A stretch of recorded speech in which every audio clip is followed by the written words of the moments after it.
Bună, bine ai venit și mă bucur să te am aici alături de mine. Pentru astă seară aș vrea să vedem ce topic împreună vom descoperi, despre ce este vorba în această... Despre ce va fi vorba în această citire. E cumva la liber și să știi că am încercat să mă deschid pentru a primi din energia voastră, pentru a citi mai ușor semnalele pe care le primesc și să vedem din acest oracol, este Psychic Tarot of the Heart, ce mesaje avem. Mai întâi, trecut, prezent, viitor. În ceea ce te privește pe tine, avem aici Healing Begins și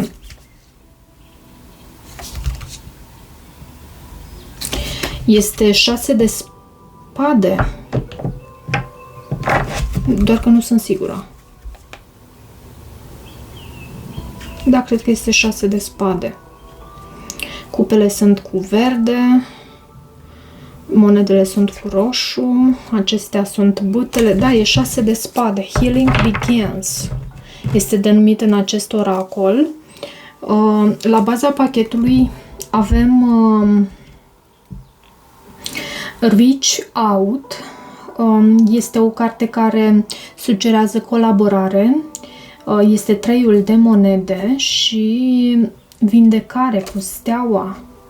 Poate ai de a face cu un vărsător, o persoană care se simte singură, văd aici. Însă colaborarea ta cu această persoană, să știi că aduce foarte multă vitalitate. Uite, văd aici New Vitality, asul de bâte.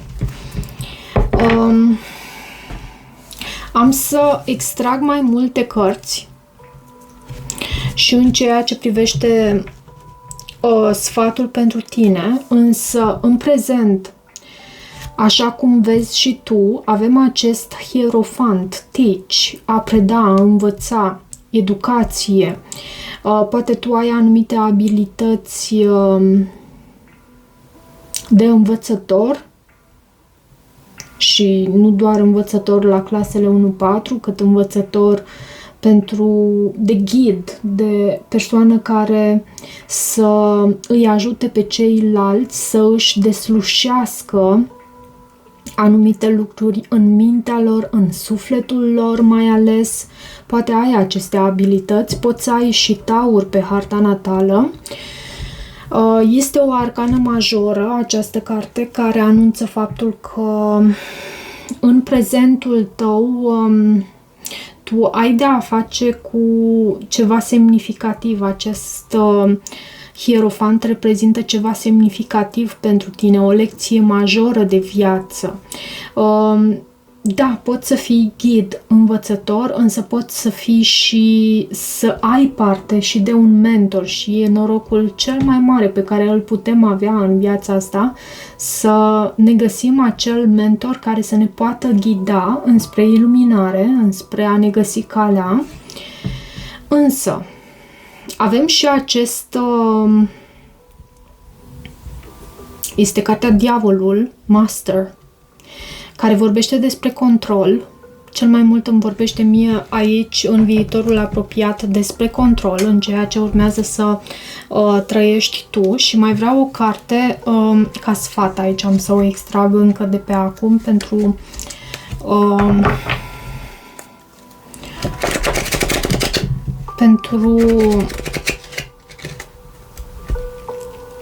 a ne fi mai clară situația ta. Avem Marea Preoteasă.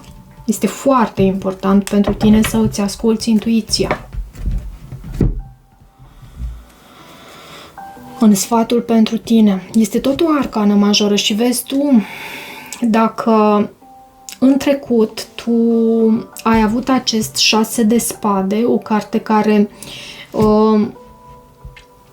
reprezintă o arcană minoră și cu energii ce se pot disipa foarte rapid și foarte ușor. În prezent, viitor și chiar în sfatul pentru tine avem aceste 3 arcane majore.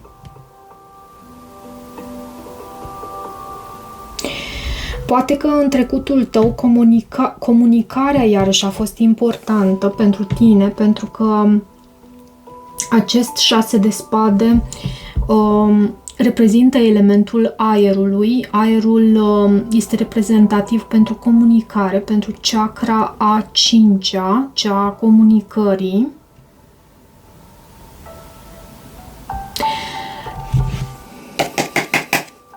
Vindecarea a început în trecutul tău. E clar, tu ai intrat în acest proces de vindecare. Oarecum am anumite, nu temeri, cât nesiguranță aici cu acest diavol. Văd că tu ai un rol foarte important de îndeplinit. Menirea ta este una foarte importantă cu acest hierofant. Poți să lucrezi într-o anumită instituție, la stat, pentru că văd acest hierofant. Și foarte mult educația și a învăța pe ceilalți este în rolul tău din această perioadă. Cu acest hierofant. Hai totuși să clarificăm ce este cu acest 6 de spade în energia pe care tu o lași în trecut. Această vindecare care la tine a început. Ce s-a petrecut aici pentru tine în trecutul tău? Ce energie avem noi aici pe care e bine să le cunoaștem pentru vindecarea ta? Avem diavolul pe care îl avem și aici. Poate ai de a face cu un capricorn. Asul de spade și 9 de bâte. Dacă ai de a face cu un capricorn, să știi că am sentimentul că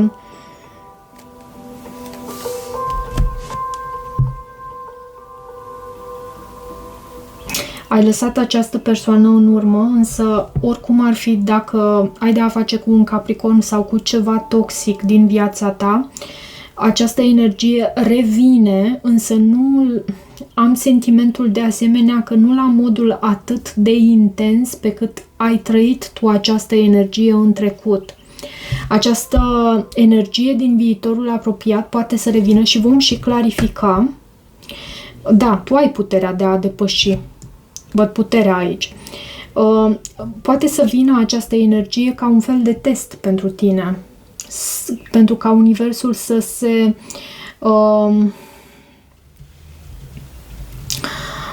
convingă de faptul că tu ți-ai învățat lecțiile și nu doar învățat lecțiile, pentru că sună atât de ciudat. Cât mai ales tu să arăți universului ceea ce îți dorești tu de fapt să trăiești aici. E ca un test pentru tine. Dacă vei reuși să te eliberezi cu adevărat, și am văzut că ai puterea, dacă vei reuși să te eliberezi cu adevărat de această energie sau dacă o vei mai retrăi pentru o perioadă, pentru a vedea că de fapt nu îți face bine această energie. Și avem diavolul. Tu ai pus anumite bariere în ceea ce privește acest diavol. Ai încercat, ai început de fapt acest proces de vindecare, de autocunoaștere, aș putea să spun, și ți-ai dat seama ce înseamnă pentru tine demonii tăi, adică fricile tale, adică acele lucruri care pot să ia naștere din frică, din teamă, din stres profund, din traume. Aceia sunt demonii tăi. Și tu ai pus lumina asupra lor, Dacă ai avut de a face cu o persoană care reprezenta ceva toxic în viața ta, iarăși ai intrat în gardă și ai comunicat faptul că vrei să lași în urmă acea energie, acea persoană, indiferent de felul în care aceste lucruri s-au manifestat în viața ta, tu ți-ai găsit curajul de a păși în întuneric, de a păși în interiorul tău, acolo unde cu adevărat ți era teamă, și ai investit timp și da, ai investit timp și poate au existat și momente în care ai plâns.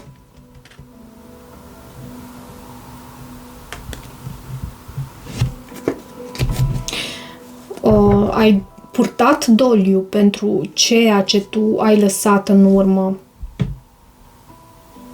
Și doliu, bineînțeles, nu neapărat la modul literalmente, cât la modul simbolic, la modul figurat.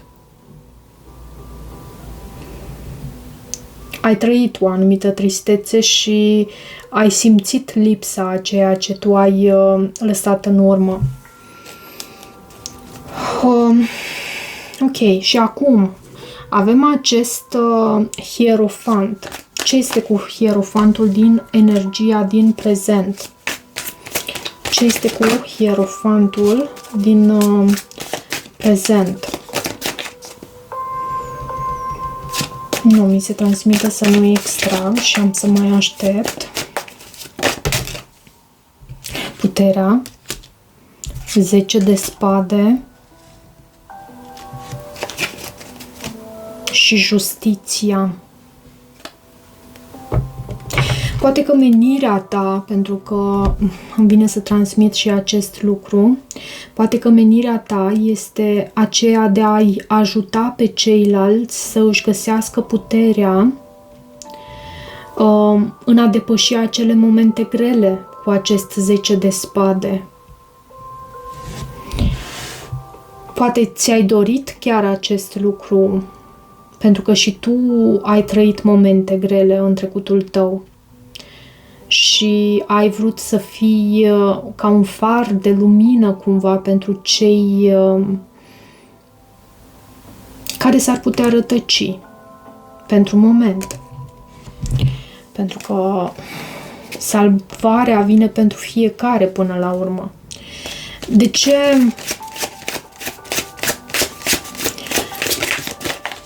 aceste cărți în ceea ce avem în prezent pentru tine? De ce aceste cărți în ceea ce avem în prezent pentru tine?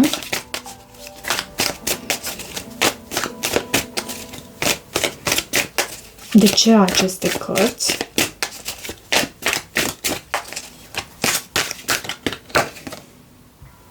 Șapte de bâte.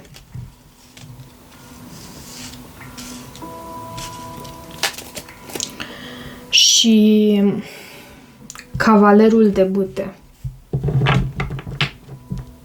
Da, văd că ești o persoană puternică și în același timp un profesor pentru cei, un ghid, un profesor, o persoană care încearcă să îi ajute pe ceilalți să își găsească puterea pentru a ieși la lumină cumva și pentru a lăsa în urmă această energie a 10-lui de spade.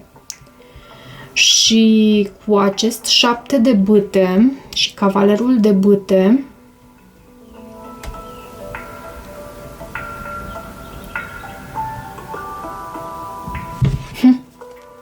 de ce 7 de bâte?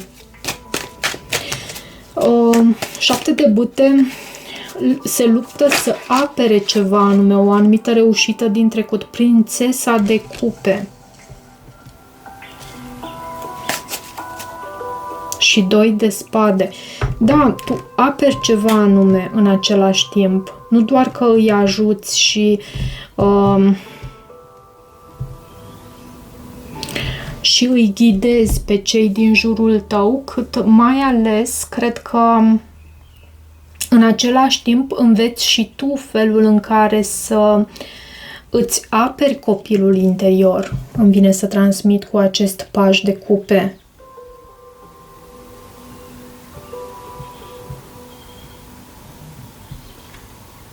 Îți aperi copilul interior și pe tine. Cea care ești acum, cel care ești acum. De ce nu? Uneori mai vin și energii din acestea care ne cer să rămânem, chiar defensiv, deși defensivitatea știm că duce la atac, de fapt. Dar nu putem să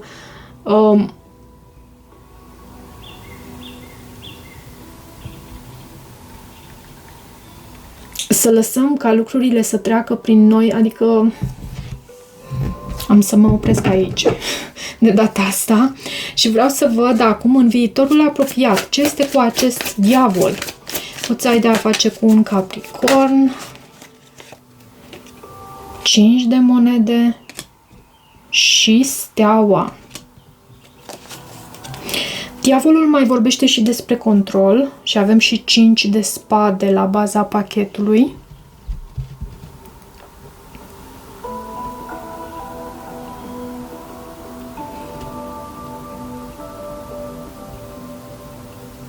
Da, diavolul mai vorbește și despre control și cu acest 5 de monede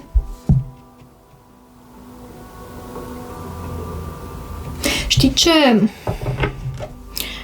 ce îmi vine de fapt să transmit? Pentru că văd din nou hierofantul. E ca și cum adevărul pe care tu îl transmiți, pentru că tu ești ca un fel de ghid, ca un fel de persoană care îi ajută pe cei din jurul său să depășească aceste momente grele. Dar adevărul pe care tu îl transmiți încă nu este luat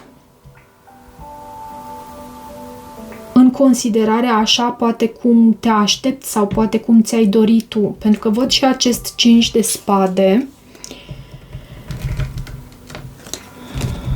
Și de ce 5 de monede? Uite că au venit două cărți. Da. Da, adevărul pe care tu îl transmiți, da, poate mai e necesar să mai fie așa polished, cum se spune în engleză, să fie finisat, pentru că oarecum pe tine te face să te simți singură în următoarea perioadă.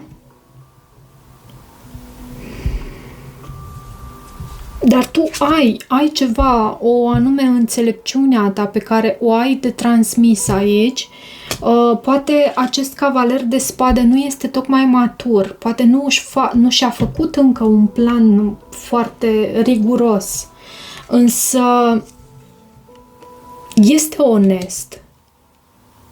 Este o persoană care transmite adevărul, poate uneori ușor haotic. Și avem și steaua. Ce este cu steaua aici?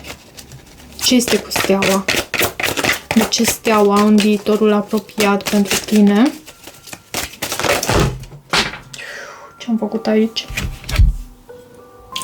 Ok, am revenit. Am recuperat de pe jos faetonul și eremitul. Eu cred că tu te-ai retras și foarte mult. Și pentru că văd eremitul aici și e ca și cum te-ai îndepărtat, pentru că steaua de multe ori poate să reprezinte o distanțare a cuiva anume și lucrul ăsta te-a făcut, da, uite, pentru că avem steaua și 5 de monede, lucrul ăsta te-a făcut să te simți singură și e posibil să simți acut această singurătate în viitorul apropiat, deși poate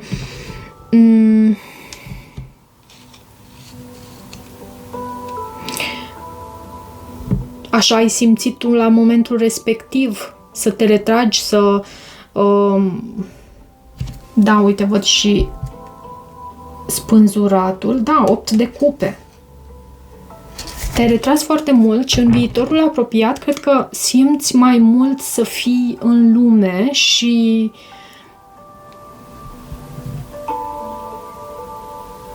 care e sfatul atunci? Care e sfatul atunci? De ce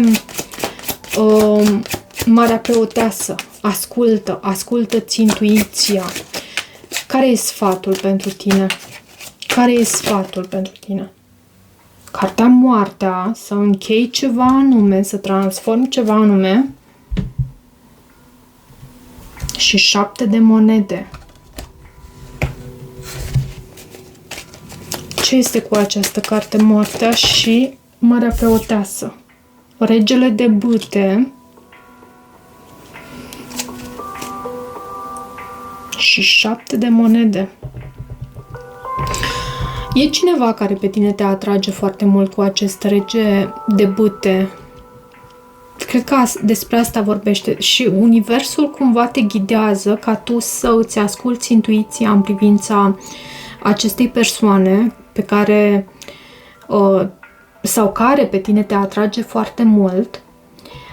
Poate fi vorba despre un leu, berbec sau săgetător și să transformi sau chiar să închei ceva anume aici cu această persoană. Oricum, intuiția ta este foarte importantă. Dacă intuiția ta îți spune că e necesar ca tu să transformi, ce este cu această carte Moartea? Apoi atunci nu încetezi orice relație cu această persoană doar pentru că ți-am spus eu să faci acest lucru. E important să înveți pentru că ghidul tău interior este cel mai important. Când vei reuși să iei legătura cu ghidul tău interior, atunci te vei și vindeca. De ce moartea? De ce moartea aici? Nou început. Poate și 5 de spade. Poate fi vorba despre un berbec aici sau leu nu vărsător. Poate că nu am spus degeaba vărsător. Leu săgetător. Și 5 de spade din nou. 4 de spade. E ca și cum universul te ghidează să pui ceva pe pauză sau să transformi ceva. Nu pot să spun că e o energie hotărâtă, adică să te eliberezi, poate fi de această energie. Și cine este acest rege de bâte pentru tine? Cine este acest rege de bâte? Pentru că mai poate fi și energia ta. O persoană, 3 de spade. O persoană care ți-a frânt inima. Și 5 de spade. Da, o persoană care ți-a frânt inima. Nu ești tu. Nu ești tu. Poate fi o persoană dintr-un semn de foc, dar o persoană care ți-a frânt inima și a plecat sau... Nu știu ce s-a întâmplat aici. Da, posibil aici tu să te simți ușor singură în viitorul apropiat și să îți dai seama că te-ai izolat poate prea mult de lume, pentru că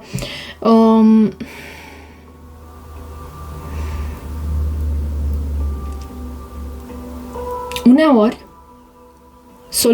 cum să zic eu, solitudinea e necesară, însă uneori prea multă solitudine, pentru că noi suntem ființe sociale, e prea mult pentru noi și avem nevoie de conexiune, de conectare cu cei din jur. Și nu mă refer la conexiune amoroasă, cât conexiune cu mama, cu tata, cu copilul, cu, nu știu, cu bunicul, cu bunica, cu persoane dragi vouă.